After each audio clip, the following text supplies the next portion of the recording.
Only 30% खून मेरे अंग में रह गया था।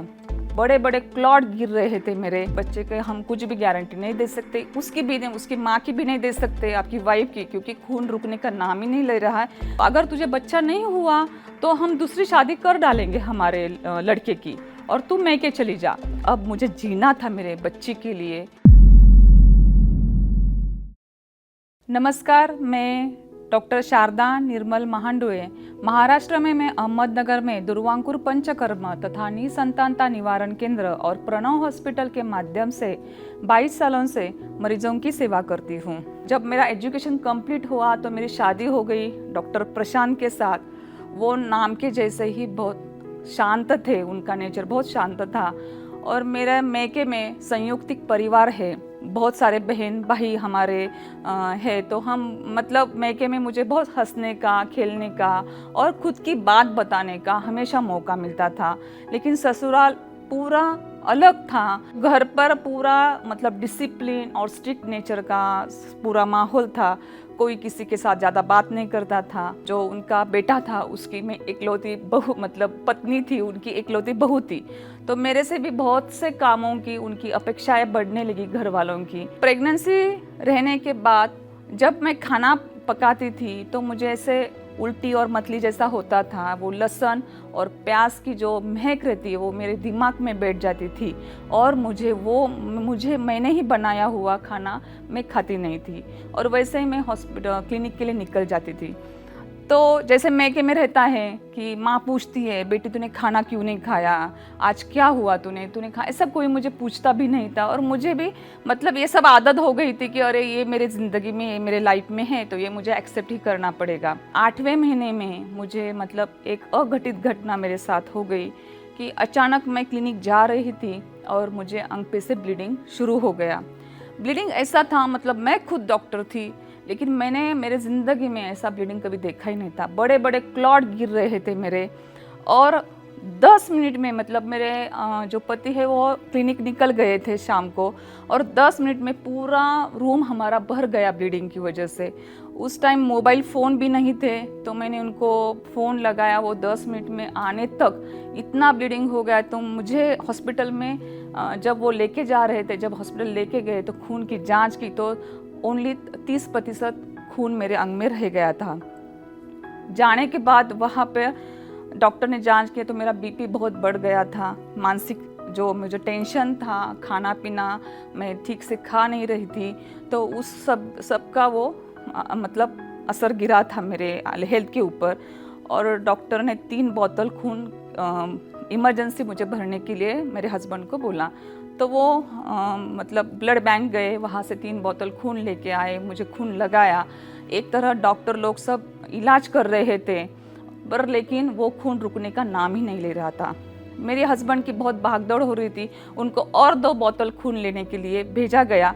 वो 2 बोतल लेके आए। यहाँ पर मेरा खून मतलब बंद ही नहीं हो रहा था। तो डॉक्टर ने बोला कि आपको अगर वाइफ को बचाना है तो उसका सिजेरियन हमें करना पड़ेगा।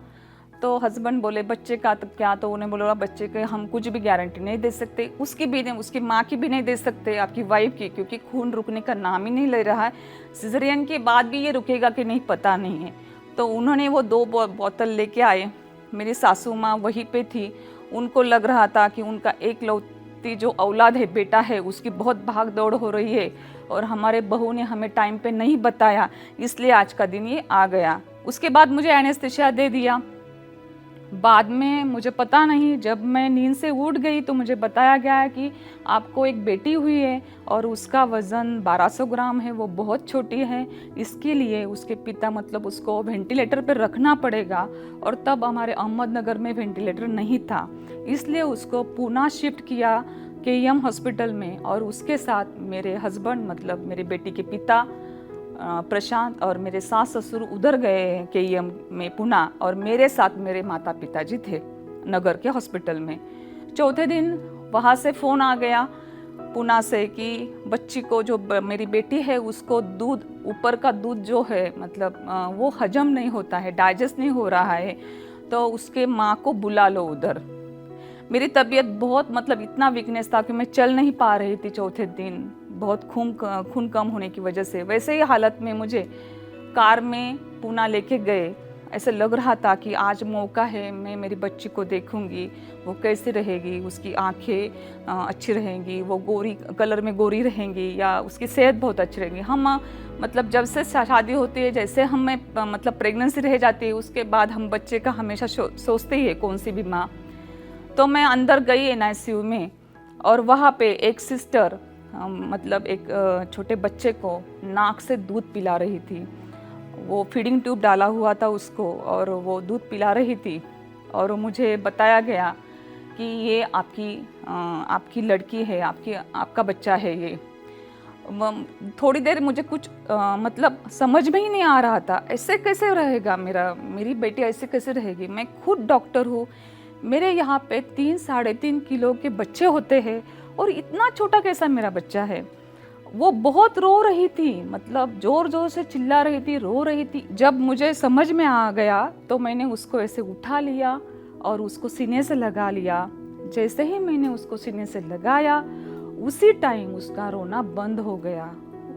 मतलब उस दिन मुझे समझ में आ गया माँ और बच्चे का रिलेशन क्या होता है। जब वो 2 kg की हो गई, 2 किलो की, तब तक वो दूध उसको नाक से ही पिलाना पड़ता था, फीडिंग ट्यूब से।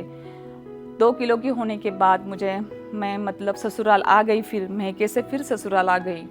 लेकिन अब ससुराल में मेरे साथ जो बीता था, वो अब मैं मेरे खाने के लिए, मेरे पीने के लिए, मुझे लगता है, जो कुछ मुझे चाहिए, वहाँ पर मैं स्टैंड लेने लगी। होता था, विवाद हो रहा था थोड़ा थोड़ा। उनको क्या है कि मैंने ही उनको आदत डाली थी कि मैं कुछ बोलती ही नहीं थी। बाद में भी विवाद हुआ, लेकिन अब मुझे जीना था मेरे बच्चे के लिए, और कैसे ही हालत में मुझे मजबूत बनना था। तो ये मजबूती की वजह से मैंने बाकी लोग क्या सोचते हैं इसके बारे में सोचना मैंने बंद कर दिया, और मुझे जो चाहिए वो मैं उसके लिए स्टैंड लेती रही। मेरी OPD घर की एक छोटी सी गैलरी है, उसमें वहाँ पे मैंने शिफ्ट की कि उसको प्लाईवुड लगाया, और वो गैलरी में मैंने मेरा खुद का क्लिनिक चालू किया।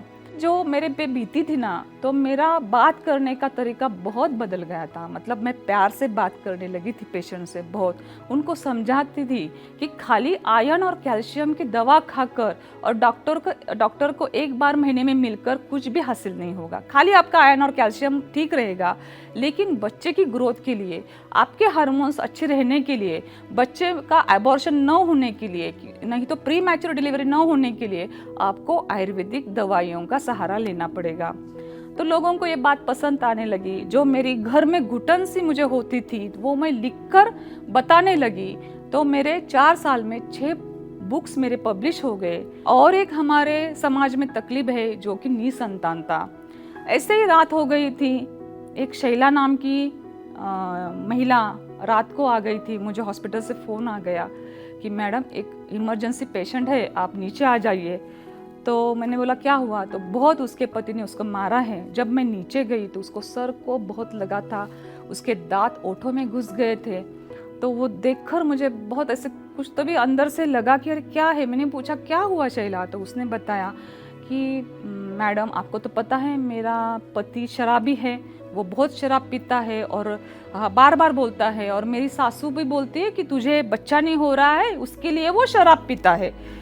तो अगर तुझे बच्चा नहीं हुआ तो हम दूसरी शादी कर डालेंगे हमारे लड़के की, और तू मैके चली जा। उसने मुझे बताया कि मैम आप देखो ना, आपके आयुर्वेद में कुछ है क्या? तो मेरे दिमाग में आ गया कि अरे ऐसा कुछ कर सकते हैं क्या। तो पहले मैंने तो गर्भिणी प्राश का रिसर्च किया। I am the first woman in the world who made Garbhini Prash for the pregnant woman. बहुत से वर्ल्ड रिकॉर्ड जैसे कि Globus book of world record, Globus research award, जाम world record, world records India. मेरे यहाँ पे 22 सालों में 7,000 से ज़्यादा निसंतान दंपतियों को बच्चा हुआ है। उनके घर अभी बच्चे खेल कूद रहे हैं, और उनमें 108 दंपति ऐसी है कि उनकी टेस्ट ट्यूब बेबी मतलब IVF ट्रीटमेंट फेल हुई थी। उनको बोला था कि आप एक अनाथ आश्रम से कोई भी बच्चा अडॉप्ट कर लो, और उनको हमने संतान दी है। लेकिन ये सब करने के टाइम अगर आपको ये सच देखना है तो आप दुर्वांकुर आयुर्वेद का YouTube चैनल सर्च कीजिए, उसको सब्सक्राइब कीजिए, आपको पता चलेगा उसमें टेस्टिमोनियल है पेशेंट के। सभी मेरे जो सखियां हैं, सहेलियां हैं, उनको बताना चाहती हूँ कि हर महिला के लाइफ में कुछ तो भी संघर्ष आता ही है। जैसे कि आपके लाइफ में आता होगा, वैसे मेरे भी लाइफ में आया था, लेकिन वो संघर्ष की वजह से ही हम कुछ तो भी आगे बन सकते हैं।